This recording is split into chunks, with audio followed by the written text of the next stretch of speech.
Okay, selamat pagi murid-murid. Anda boleh mute ataupun unmute.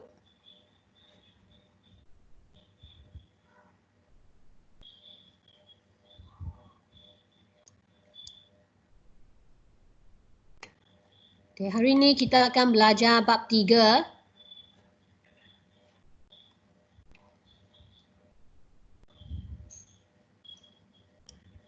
Okay, anda boleh rujuk buku teks ataupun cikgu buat buku teks.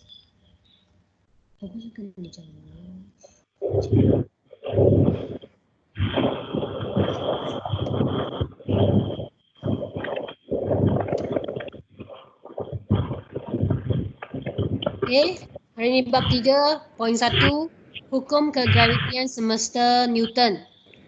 Okay, sebelum ni cikgu sudah beri link YouTube. Ada kamu tonton YouTube itu tak? Oh, hello.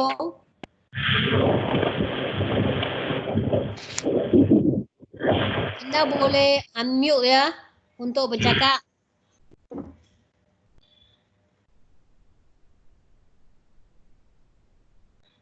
Boleh lihat tak? Boleh. Bagus, boleh lihatlah skrin yang cikgu share ni, boleh ya? 可以啊，老师。 Okey. Anda lihat di sini ya, sejarah dia pada tahun 1667, saintis Isaac Newton telah mematikan buah apel yang jatuh secara tegak ke bumi dan gerakan bulan mengelilingi bumi. Beliau menyimpulkan suatu daya tarikan bukan sahaja wujud antara bumi dengan buah apel tetapi juga antara bumi dengan bulannya. So cerita ni cikgu rasa anda sudah dengar masa kecil ada sebiji apel jatuh ke atas kepala Isaac Newton dan menyatakan ada daya graviti. Okey, anda ada baca kan formula, apakah formula yang telah anda tahu? Hello.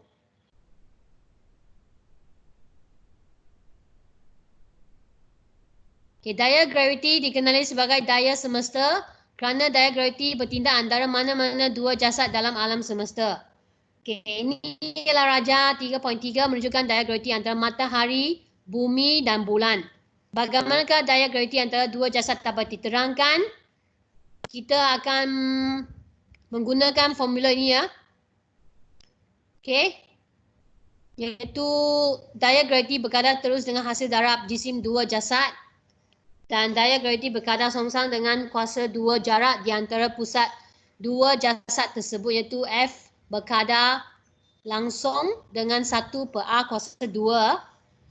So formula gabungan dia F sama dengan G besar tu, G ialah pemalar kegravitian.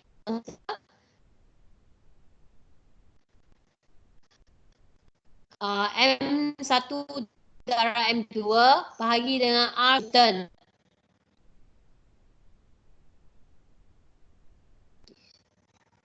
Okay, di sini ada hukum kegravitian semesta Newton menyatakan bahawa daya graviti antara dua jasad adalah berkadar terus dengan hasil darab jisim kedua-dua jasad dan berkadar songsang dengan kuasa dua jarak di antara pusat dua jasad tersebut. Okay, ini formula anda kena dan cikgu sudah pun hantar terkini ya peperiksaan KSSM anda dan mungkin pertengahan tahun cikgu tak tahulah bila kita akan ada periksa.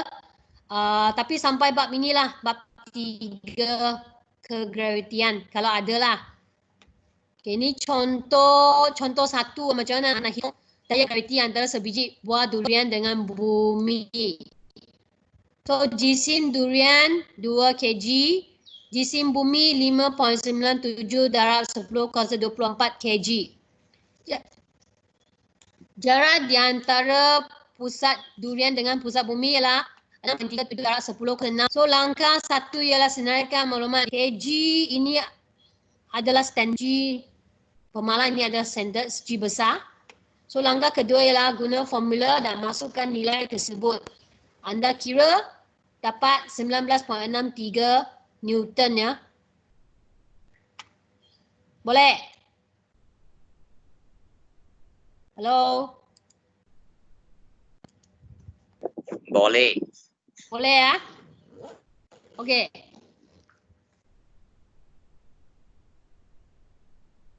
Ini adalah formula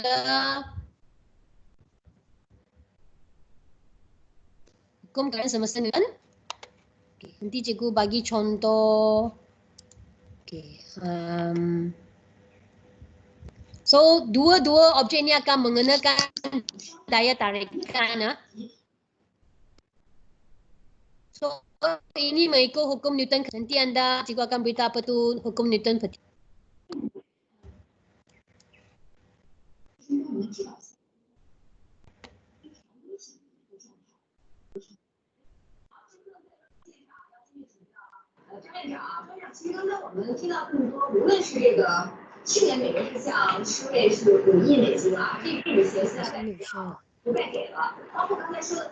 Apa yang bising tu?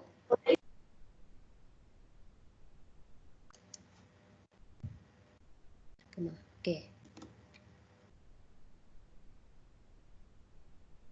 Okey, contoh dua. Kalau anda tak ada buku teks sini, ada cikgu sudah share screen. Okey, sebuah roket yang berada di tapak pelancaran mengalami daya graviti 4.98 darat 10 kuasa 5 Newton. Berapakah jisim roket itu? Okey, jisim bumi 5.97 darat 10 kuasa 24 kg. Ini adalah tetap ya, jisim bumi. Jarak di antara pusat bumi dengan roket itulah 6.37 darat 10 kuasa 6 meter. So sekali lagi anda kena ikut cara tersebut, senaraikan semua maklumat yang telah diberikan dalam soalan. So tentukan formula yang mana satu dan anda masukkan nilai ke dalam formula-formula tersebut. Itu 5.07 darab 10.4 kg ialah jisim roket lah. Jisim roket M2. M1 ialah jisim bumi ya. Sebab daya tarikan. Ada dua objek tu ialah jisim bumi dan juga roket. Okey. Okey, lagi. Menyelesaikan masalah melibatkan hukum kegravitian semesta Newton. Daya graviti bertindak antara mana-mana dua jasad di bumi, planet, bulan dan matahari. Apakah kesan jisim dan jarak di antara dua jasad ke atas daya graviti?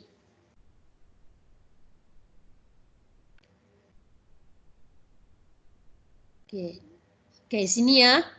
Kesan jisim dan jarak di antara dua jasad pegun di bumi ke atas daya graviti ditunjukkan dalam rajah 3.7. So, semakin besar jisim jasad, semakin besar daya graviti.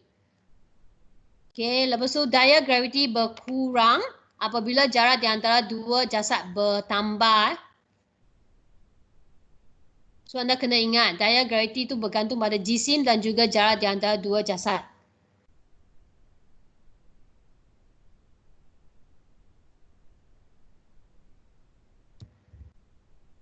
Okey, menghubung kaitkan pecutan graviti G di permukaan bumi dengan pemalas kegravitian semesta G besar. Menurut hukum gerakan Newton kedua, daya graviti boleh diungkapkan sebagai F sama dengan mg. F tu ialah daya, jadi mg sebenarnya boleh juga mewakili berat. Daripada hukum kegravitian semesta Newton, daya graviti diungkapkan sebagai F sama dengan G besar M1 M2 bahagi dengan R kuasa 2. Apakah hubung kait antara G dengan mg? Jadi di sini anda masukkan formula F sama dengan mg ke dalam formula yang hukum kegravitian semesta Newton. Jadi anda akan dapat mg kecil sama dengan G besar M1 M2 bahagi dengan R kuasa 2.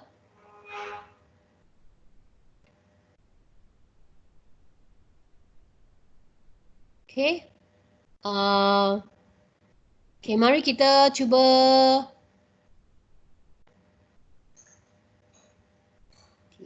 okey, selesaikan peta ini, rajah 3.9. Boleh siapa beritahu jawapan? Unmute unmute.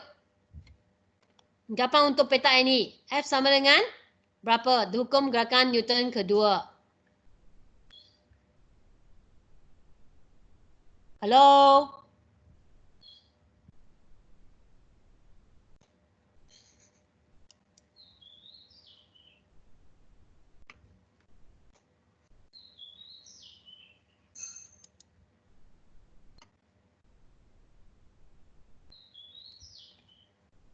Boleh siapa bagi jawapan?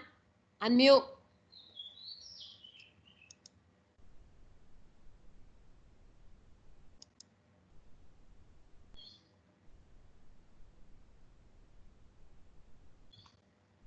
Tak ada jawapan.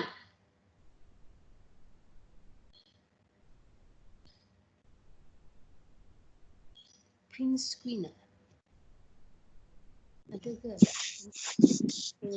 F sama dengan mg. Betul. Sebenarnya F tu daripada hukum Newton kedua ialah F sama dengan ma ya. A ialah pecutan graviti maka sama dengan mg ya. Oh yang kedua F sama dengan hukum kegravitian semesta Newton. F sama dengan mg gmm bahagi A2. Ya. Okey, jadi anda samakan dua tu persamaan ialah mg sama dengan gm besar m kecil bahagi dengan r kuasa 2. Patahkan faktor sepunya m. Jisim tu. Okey, maka anda dapat g sama dengan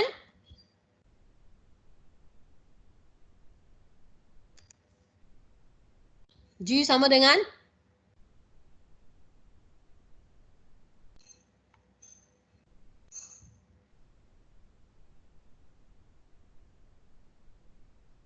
boleh ke?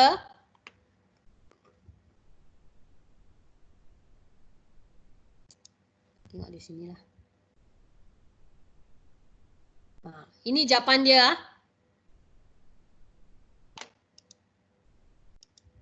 Nampak tak? PowerPoint ini.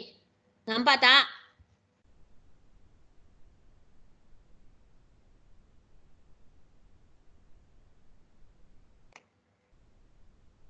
G sama dengan G kecil sama dengan G besar M besar bahagi dengan R kuasa 2. M besar tu yang mana satu?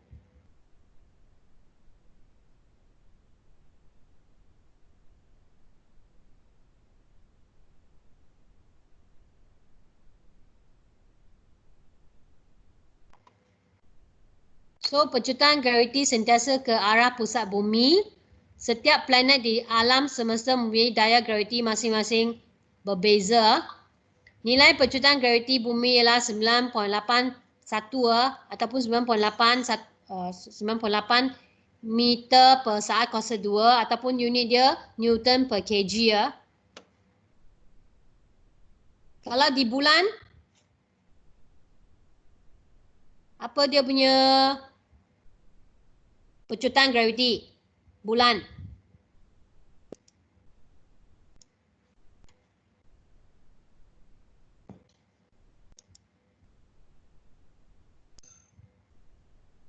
Halo? Anda type dalam chat pun boleh ya. Type jawapan kalau anda tak mau cakap. Boleh type lah, cikgu. Type lah kalau nak type chat. Cikgu tengok Cannot. jawapan anda. I cannot type. Mute already.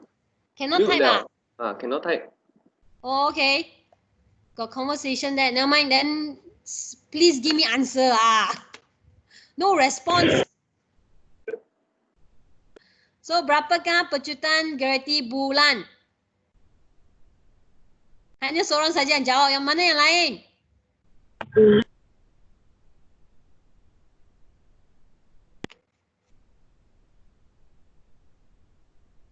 Sudah bangun dari tidur ke belum? Halo? Sudah bangun. Sudah bangun. Bagi jawapan. I don't know how to calculate. Tak apa, bagi saja formula 1/6 daripada pecutan graviti bumi lah. Itulah pecutan graviti bulan. Anda pernah belajar ke? Bukan satu. Kena dokumentasi tangga gambar. Okey. Sambung. Kalau tak faham lagi, tengok YouTube. Kalau tak faham lagi, tanyalah cikgu ah. Boleh Okey, WhatsApp okey. cikgu. Okey, okey. Okey, ini ialah lakaran graf bagi variasi nilai pecutan graviti G dengan jarak dari bumi ya. So anda lihat dia nilai G adalah berkadar terus dengan jarak dari pusat bumi bagi kedudukan R kecil kurang daripada R besar. Okey, lepas tu di sini selepas R besar tu dia akan menjadi berkadar songsang dengan kuasa 2 jarak dari pusat bumi. Okey.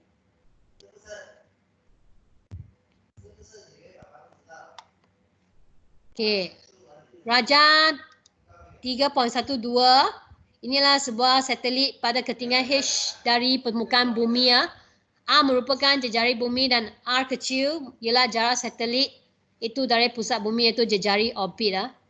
Okey, ini ialah R kecil dan R besar ialah jejari bumi. R kecil ialah jarak satelit dari pusat bumi. Boleh ya? Nampak tak?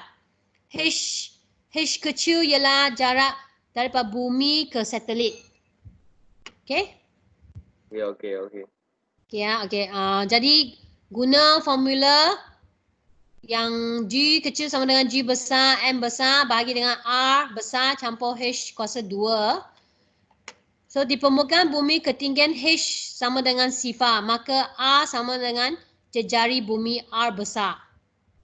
Okey, pecutan graviti di permukaan bumi. Okey, ini ialah G sama dengan G besar, M besar bagi dengan R kuasa 2. M besar ialah jisim bumi ya. So contoh satu kita lihat di sini ya. Jisim bumi ialah 5.97 darab 10 kuasa 24 kg dan jejari bumi ialah 6.37 darab 10 kuasa 6 meter. Itu kan pecutan graviti di permukaan bumi. So sekali lagi anda ikut langkah-langkah dia ialah tulis semua maklumat yang telah diberikan. Kemudian tentukan formula yang mana satu anda kena guna dan anda buat gantian nilai tu ke dalam formula. Maka anda akan dapat G kecil sama dengan 9.81 meter per kuasa 2. Inilah pecutan graviti ya di permukaan bumi. So semakin jauh objek tu dari bumi ya, jadi G dia adalah semakin kecil. Okey, contoh 2. Sebuah satelit pengimejan radar mengorbit mengeliling bumi pada ketinggian 480 km. Berapakah nilai pecutan graviti di kedudukan satelit itu? Okey, ketinggian orbit H sama dengan 400. Anda kena ingatlah kena tukar kepada SI unit. Masih ingat apa tu SI unit tak? Meter. Betul, meter. Jadi anda kena tukar kepada meter. Okey. Dan masukkan formula yang mana satu. Ini sebab dia kata ada satelit, jadi anda kena guna R besar campur dengan H kuasa 2. R besar tu ialah jejari bumi ya. Okey, jadi masuk dalam nilai-nilai tu dalam formula, anda akan dapat jawapan pecutan graviti di kedudukan satelit itu ialah 8.94 meter per saat kuasa 2. Jadi anda di sini telah terbuktilah apa yang cikgu kata, iaitu semakin jauh objek itu daripada bumi, maka G kecil dia semakin kecil. Inilah di permukaan bumi. G sama dengan 9.81 meter per saat kuasa 2. Dan inilah kedudukan satelit. G kecil dia sama dengan 8.49 meter per saat kuasa 2. Okey, apakah kepentingan mengetahui nilai pecutan graviti? So, daya graviti merupakan daya semesta. Oleh itu, rumus G kecil sama dengan G besar, M besar bagi dengan R kuasa 2, R besar kuasa 2 boleh digunakan untuk menghitung pecutan graviti di permukaan jasad lain seperti planet, bulan dan matahari ya. Planet yang manakah mempunyai pecutan graviti yang paling besar, planet yang manakah mempunyai pecutan graviti yang paling kecil. Ini semua boleh dihitung ya.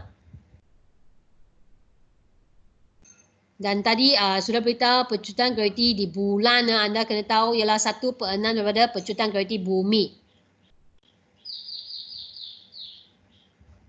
Okey, apabila nilai pecutan graviti di permukaan sebuah planet diketahui, iaitu daya graviti yang bergerak ke atas suatu objek di permukaan planet boleh dihitung. Okey.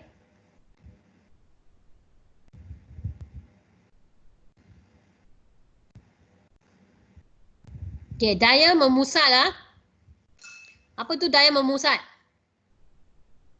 Okey, kita lihat Raja 3.13 Raja ini, satelit membuat gerakan membulat. Ini menunjukkan 3 kedudukan bagi sebuah satelit yang sedang mengorbit bumi dengan laju seragam. Perhatikan arah hal laju satelit di setiap kedudukan satelit itu. Okey, tengok hal laju dia sentiasa, arah hal laju dia sentiasa tangent dengan bulatan ya. Bulatan yang orbit yang mengelilingi bumi. Okey. Jasad yang sedang membuat gerakan membulat sentiasa mengalami perubahan arah gerakan walaupun lajunya tetap. Oleh itu, hal laju jasad adalah berbeza. Dalam bab 2, anda telah mempelajari bahawa satu daya diperlukan untuk mengubah arah gerakan jasad. Apakah daya yang bertindak ke atas jasad yang sedang membuat gerakan membulat? Itulah daya memusat. Okey. Okay, eksperimen. Okay. Ini eksperimen kalau di sekolah tengok kita bila kembali ke sekolah kita akan cuba buatlah. Dan okay, kalau contoh kita tak guna eksperimen pun anda boleh ikat tali dengan objek dan anda pusing. Memang dia akan bergerak dengan daya memusat lah.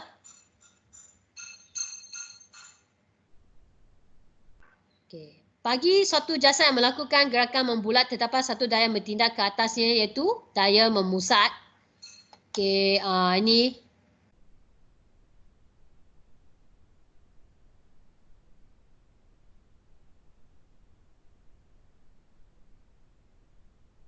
formula bagi daya memusat ini. Siapa unmute cikgu? Siapa mute cikgu ah? F sama dengan mv kuasa 2 bagi dengan R. F sama dengan daya memusat, M ialah jisim objek, V ialah laju linear, R ialah jejari bulatan. So ini pergerakan bulatan ni disebabkan oleh daya memusat. Dan kita guna formula ini ya. Okey, laju linear merujuk kepada laju jasad pada suatu ketika tertentu semasa jasad membuat gerakan membulat ya. Itu adalah laju linear. Okey, mari kita lihat contoh 1. Raja 3.17 menunjukkan seorang atlet acara lontar tukur besi ya, yang sedang memutarkan tukur besi dalam satu bulatan ufuk sebelum melepaskannya. Berapakah daya memusat yang bertindak ke atas tukur besi apabila tukur besi itu sedang bergerak dengan laju seragam 20 meter per saat? Okey. So sekali lagi anda kena senaraikan semua maklumat yang ada diberi dalam soalan. Kemudian anda kena pastikan rumus daya memusat S besar sama dengan MV kuasa 2 bagi dengan A. Dan anda buat gantian ke dalam formula. Jadi daya memusat sama dengan 1600 Newton.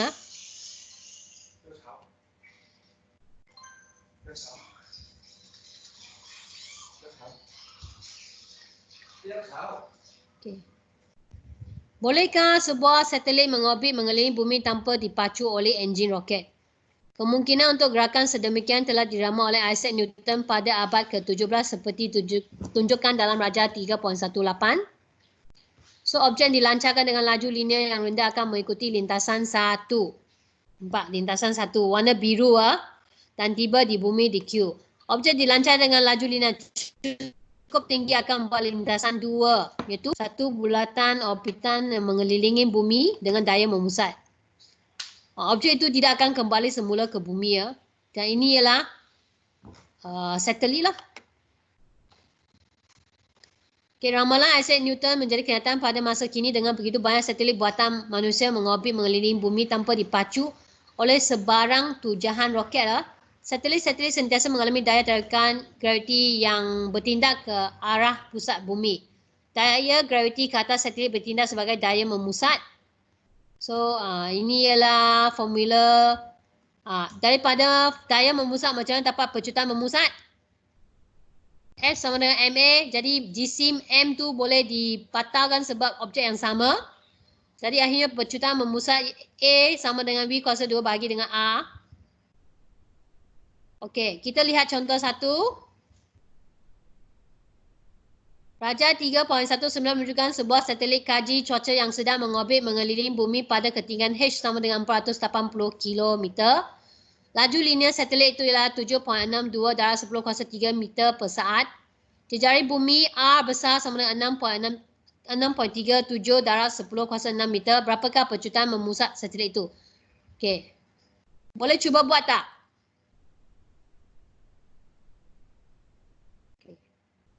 Tak boleh, tak boleh, tak boleh.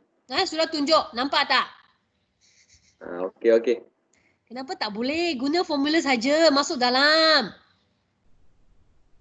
Dan R kecil ini tadi sudah belajar kan? Dia kalau ada satelit kita kena tambah R besar campur H.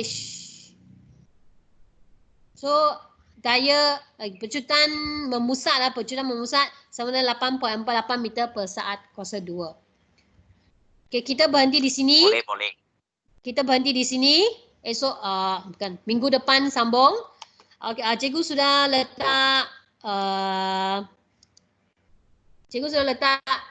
dalam post ya.